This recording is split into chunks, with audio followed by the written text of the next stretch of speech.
tonight. It's changed my life. It's given us hope. Dan knows what he's doing is illegal. I'm using it to cure my cancer. And so does his mum. Parents have to choose whether they break the law or whether they look after their child. There it is there. And Dad. It's the only thing that gets him through his chemo regime. A former drug squad cop. You really are on the other side of the law now. Absolutely. Jumped the fence completely. I had to teach him how to roll a joint. Before he was using cannabis, he would be as sick as a dog. The urge to vomit just goes away. An issue of national importance. It changed our lives. Medical cannabis is actually listed. Written right here. It's the reason he's still with us today. Should cannabis be legalised for medicinal purposes? It's given him a life. Without it, he won't have long left. Hello and welcome to Sunday Night. I'm Chris Barr. But first tonight, 24-year-old Dan Haslam doesn't light up joints for pleasure. He does it to ease the chronic pain and nausea caused by the chemotherapy, keeping his cancer at bay. Dan's dad was once an undercover cop in the drug squad. But because Australia, unlike the US, is reluctant to embrace medical marijuana, he and his wife have been forced to become Dan's drug suppliers, criminals in the eyes of the law. And they're not alone. Thousands of law-abiding Australian families face the same dilemma. So why aren't our politicians listening? Tonight you'll have your chance to register your views. You'll be able to vote by downloading the 7 News app at the App Store. It's free. And then go to view a vote. The question, should cannabis be legalised for medicinal purposes? Yes or no? We'll update the results in the program and you'll see them live. But we begin with this powerful 2-part report from Helen Kapelos. The Spit Road to heavy and camera delays on the freeway near Miller Street down to the Harbour Tunnel. This is Ian Wallace on Sydney Traffic Leader 2GB 873. It's 15 after 7. Look, this whole question of drugs has been in the news yet again.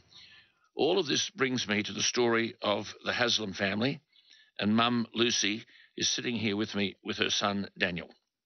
Daniel was diagnosed with stage 4 adenocarcinoma of the bowel 4 years ago at 20 years of age.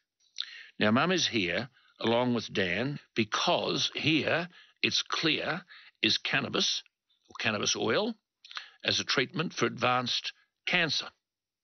Because Dan's been using it, he is in fact, though, a criminal. And so is his mum, who's aided and abetted her ill son. All you're trying to do, Lucy, as a mum, is to manage a debilitating cancer symptom. Last throw of the dice.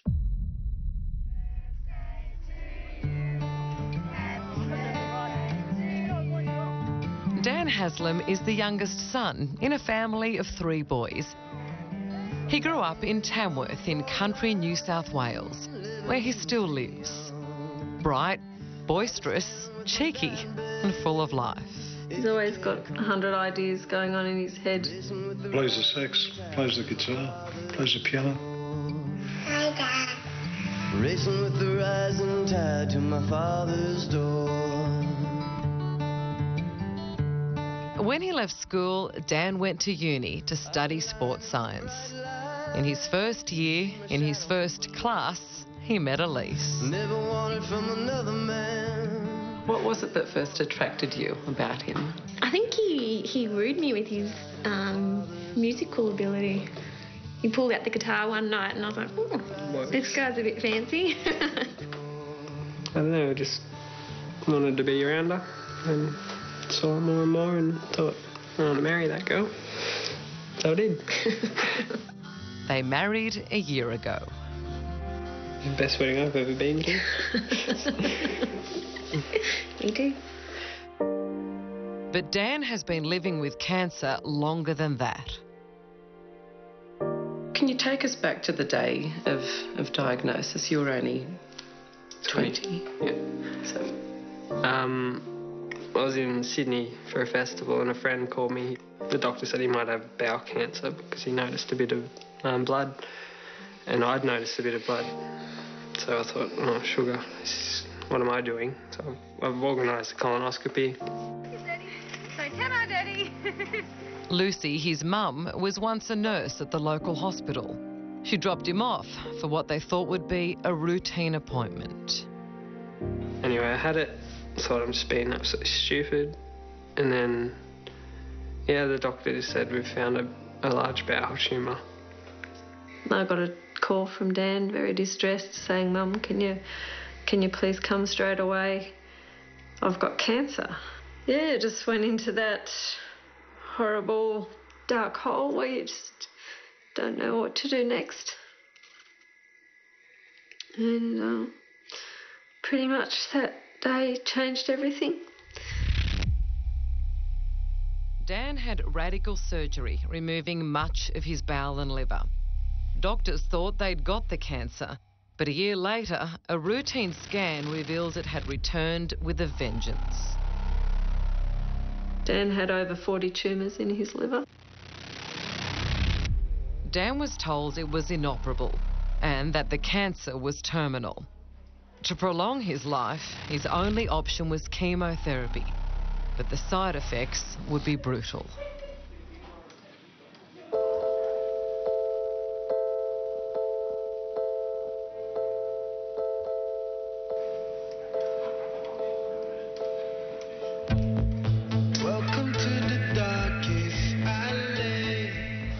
Chemo is absolutely awful.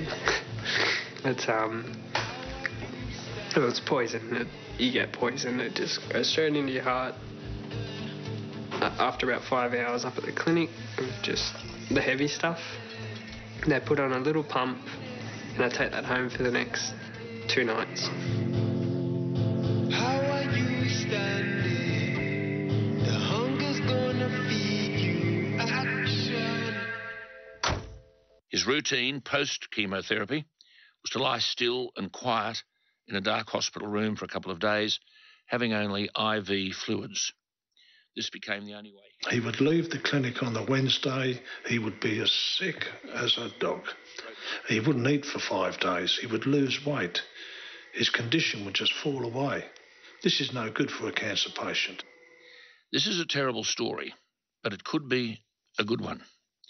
Lucy, Mum, said to me, "Last year I was fortunate enough to come across a wonderful man who had himself recently battled bowel cancer, Dwayne Jones.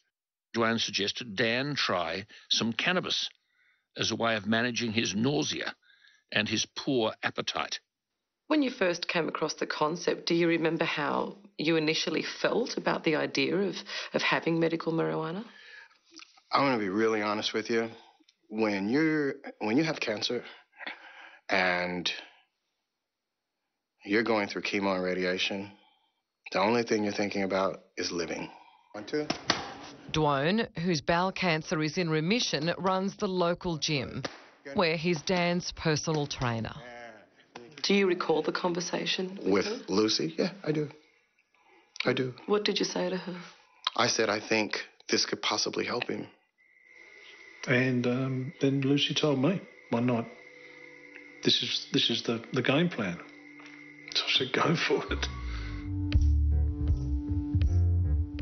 It was a leap of faith, but cannabis brought immediate results.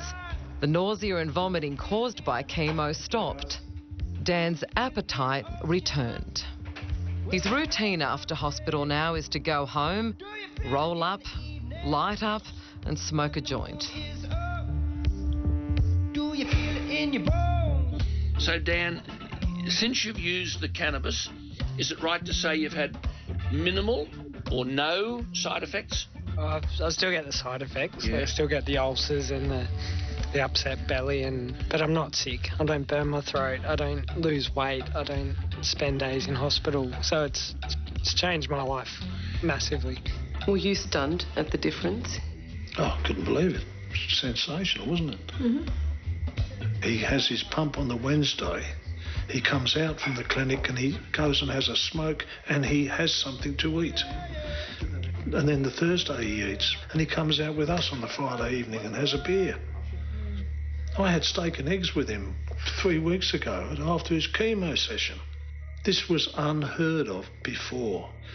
And then the experts say, well, there are legal drugs out there that will do the job. No, they won't.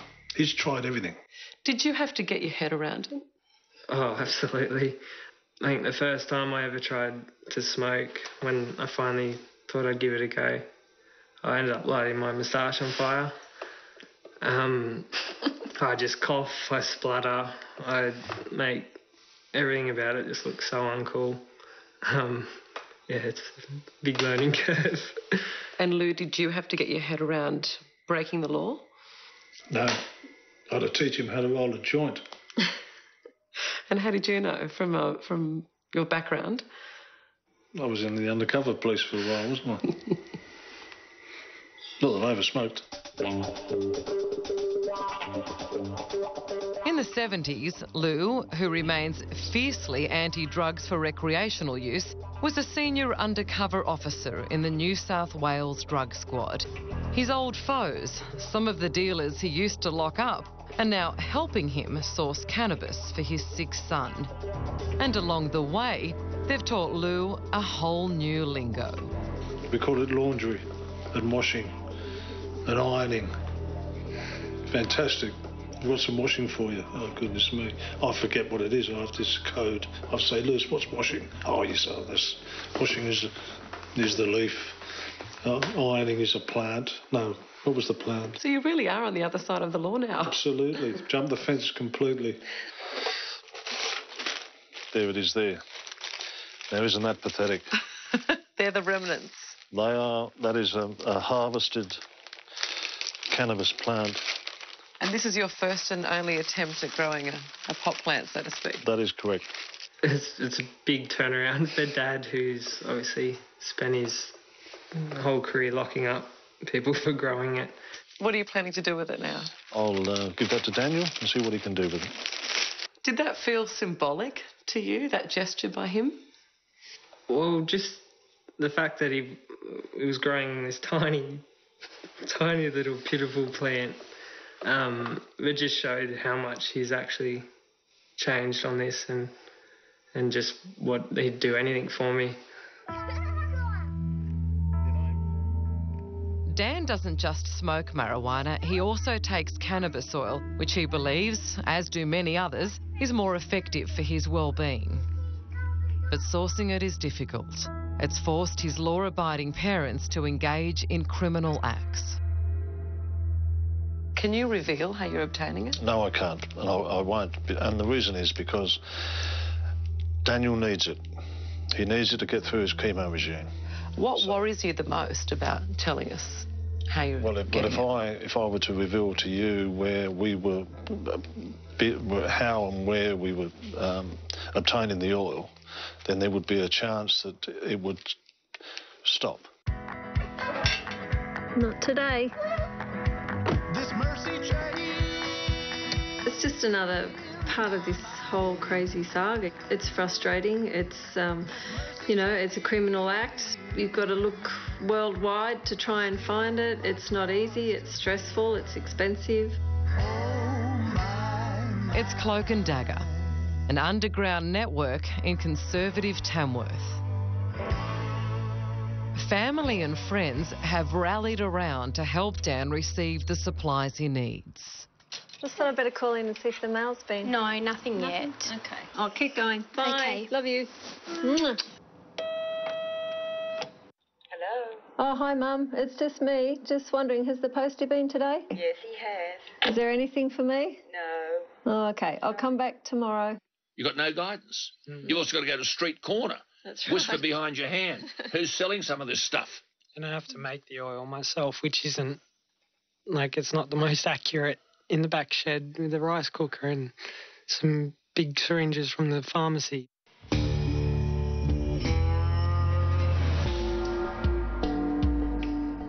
Without a guaranteed regulated supply, as is now legal in parts of America, Dan must take time from his treatment to manufacture the oil that helps him so greatly. Right down to filling the capsules he'll swallow.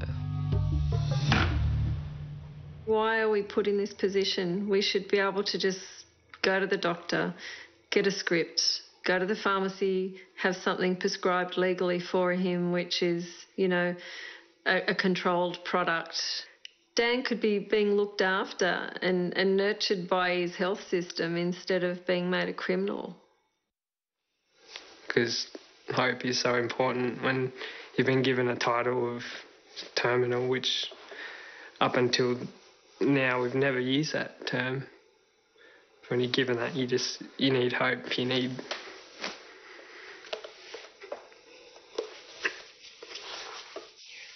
And Dan is not alone in needing hope. In every state, in every city, in every town, you'll find another story of bravery mixed with fear.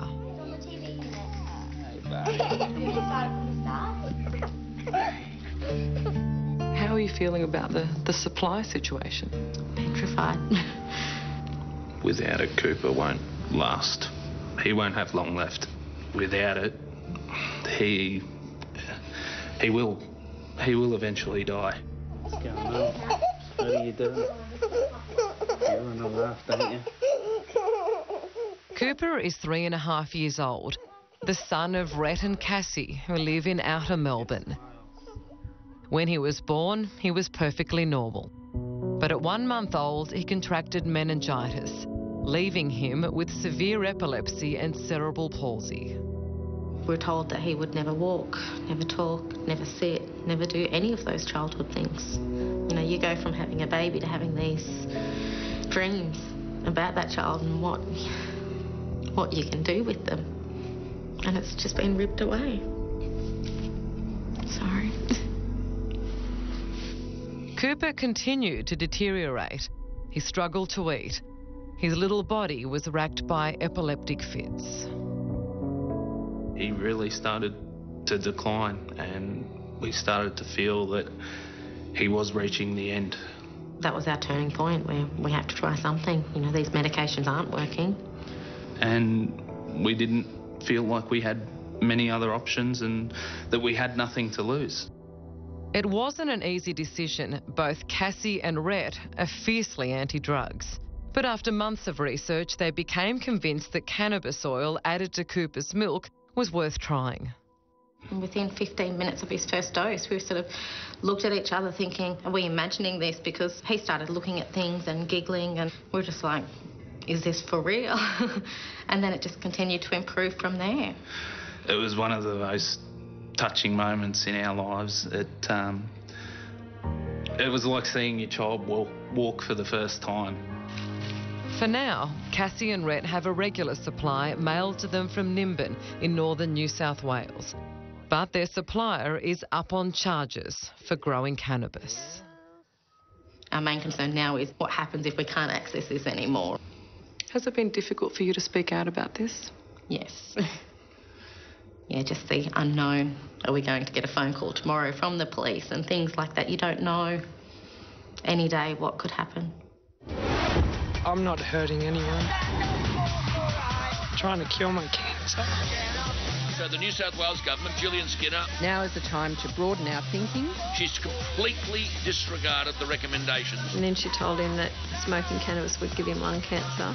Dreadful thing to say. Our son has got lung cancer. Pretty mad society we live in, isn't it? You're not allowed to have anybody help anybody in any way.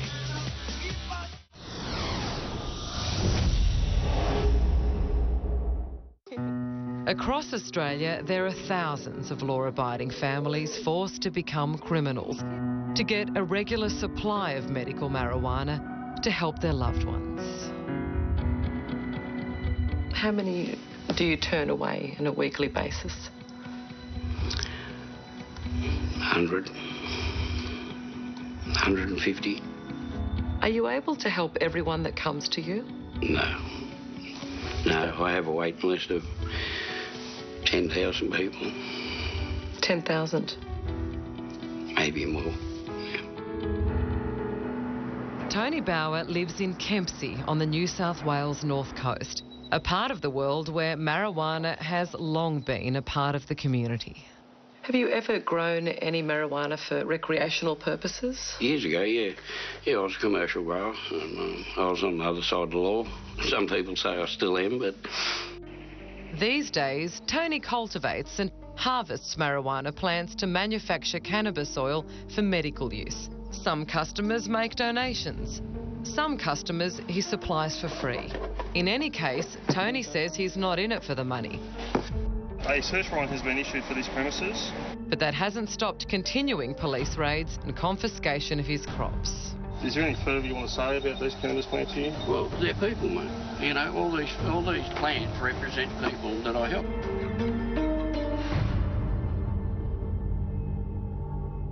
I help people. I'm the Red Cross in this war. I try to save as many people as I can as we go through on this war. You're not allowed.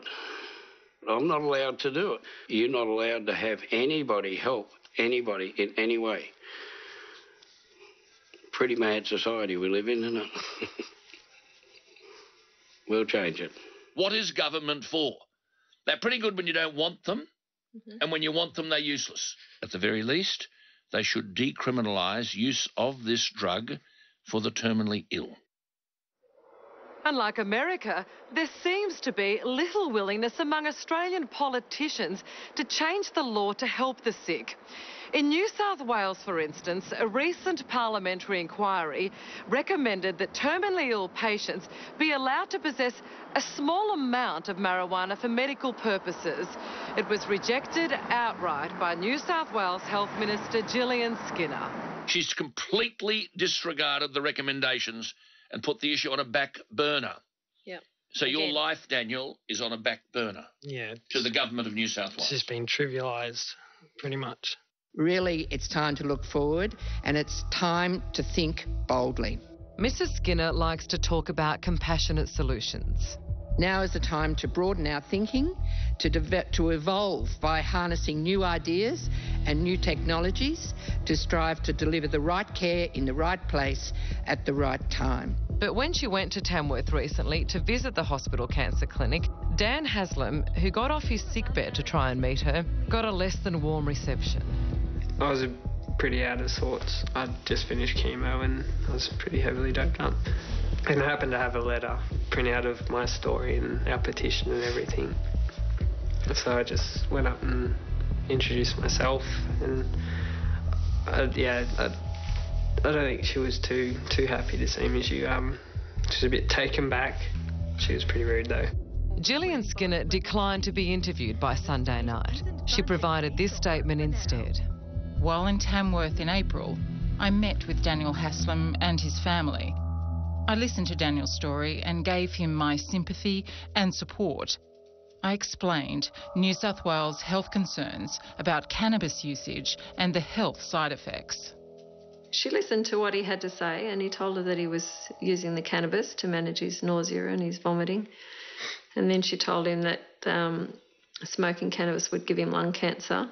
Which is a bit rich, considering I've already got it. It's unbelievable. Our son has got lung cancer. It goes from the bowel to the liver to the lungs. It's into his lymph glands. And she tells him that he's got... this could give him lung cancer. Goodness me. Dreadful thing to say to a young fella. Medical marijuana may be too confronting for Australia's lawmakers, but not so for many of our law enforcers. In a sign of how far Middle Australia has come, listen to this view from Tamworth's top cop, Detective Superintendent Clint Feeney. If it can make people feel better and it can ease their pain and suffering, why not do this? People will raise issues of addiction. They might get addicted. Well, these are people that are terminally ill. So if they get addicted, does it really mean anything? Is that important? No, what's important is for people to show compassion and to allow these people to access something that works. So you're happy to turn a blind eye in this case? Absolutely. Look, I think it's... I think morally it's the right thing to do, and I think a lot of other police officers feel the same way I do about it. I'd be very surprised if they didn't. Is it a discussion that you've had with other police officers? It is. I've had it with a range of police officers at Tamworth, from junior constables, up to senior members of a management team. and they all feel the same way.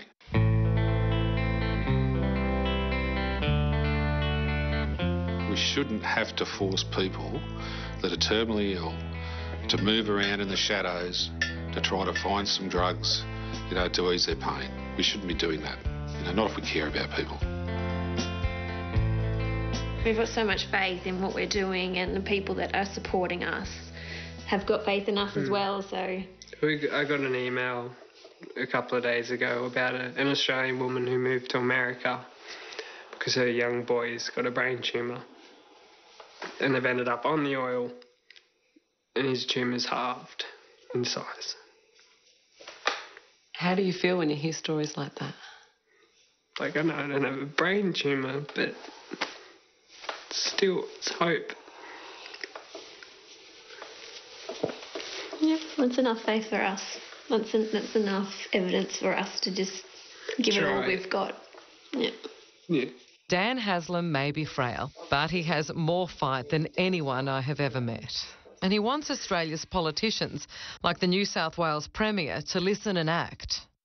What would you respectfully say to the Premier, Daniel? I'd just say that he just has to be human. Just show some compassion to fellow people. I'm sure he knows someone who's suffering from cancer. Everyone does, unfortunately, nowadays. And I'm not hurting anyone. I just stay at home in my own little house trying to cure my cancer. And I don't want to feel like a crook for it. And I don't want all the old cockies up at oncology that are just, they don't want to break the law, but they're suffering. I want them to be able to go and treat themselves and help themselves and help their families, not watch them just die and suffer. Give Daniel a chance. That's it. And I'll keep in touch with you. Perfect. Thank you. And our thoughts are with you. Thanks very much, Alan. Thank you. There we are. Who would walk in those shoes? Helen Kapelos reporting, and if you want to give Dan a chance, join the debate on this matter of national importance. Our viewer vote using the 7 News app is open. The question, should cannabis be legalised for medicinal purposes, yes or no? This is your chance to vote and influence our politicians. We'll update the results later in the program. As well, you can vote on our website, and we put the very same question to the Federal Health Minister and all his state and territory counterparts. The response was an emphatic no. Every federal, state and territory health minister except the Northern Territory said they were opposed to legalising cannabis for medicinal purposes. Well, we're actually not sure about the Northern Territory. Its health minister wasn't comfortable with either a yes or no and opted for no comment. And if you want to write to these politicians with your views on the issue, all their contact details are on our website, along with their full responses and a statement from the New South Wales Health Minister, Gillian Skinner. You'll also find Dan Haslam's petition to change Australia's laws.